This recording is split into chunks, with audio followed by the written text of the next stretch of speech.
Hey guys, Good Marks Goods here, and today we're going to go ahead and take a look at an ice bucket. But this is a bit of an unusual ice bucket, not at all like the ice buckets that I'm used to finding. So first of all, it's a little bit different with a squarish base. That's very unusual for an ice bucket. So that alone told me that this could be something a bit odder than the normal ice bucket fare that you're able to find easily online. And the mouth is also much more wide because you you would normally get maybe, oh, I'd estimate 5 or 6 inches on the mouth, but this one is closer to probably, I would estimate 8. I got a tape measure here so we can go and take a look really fast.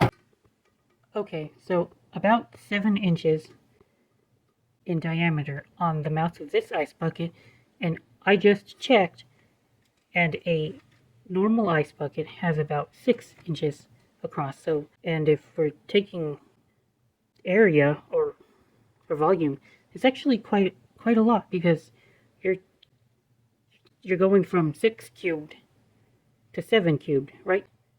In volume, or close to it, and with area, you're going from 6 squared to 7 squared. So it's actually quite noticeable, even though it's just an inch. But it's also a little bit older than most common silverplate ice buckets as well, and it's in a different style. I would consider this one. You'll see that it's a base. It's more like flowing. You got that.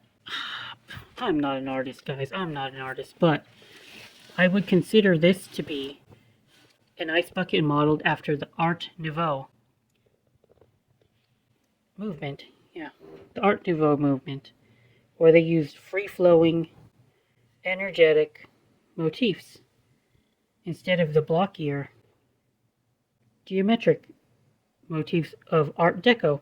And Art Nouveau was first, and you would recognize Art Nouveau kind of like, it reminds me of kind of like an Italian Renaissance-y kind of stuff. It's like a Renaissance revival almost, in my opinion.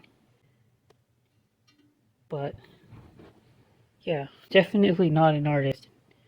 I just learned these terms in order to try to identify the the style of the silver plate that I'm looking at. So let's go ahead and take a look at the maker. And it's also much heavier as well. I can't lift it very easily. Oh, yeah, it's top heavy. Top heavy. You're seeing the top of a crown. Okay, so we've got a hallmark here. This crown was used by the company Birmingham Silver Company, and then the company before it. And this is an example of the predecessor, which is the Goldfeder Silver Company. This company was founded in 1932, and they became the Birmingham Silver Company in 1957, or by 1957, to be more precise. I don't know if we have the records of exactly when they made that switch.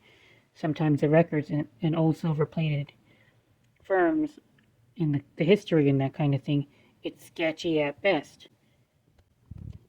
Now, since this is Art Nouveau, it would have started dying down by the time they were in business, because Art Deco started to really reach its peak and starts decline as well by the 1930s.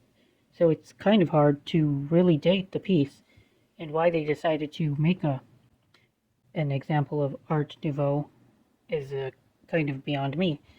I would have expected this piece to be made in like the 1910s, but they weren't even around yet.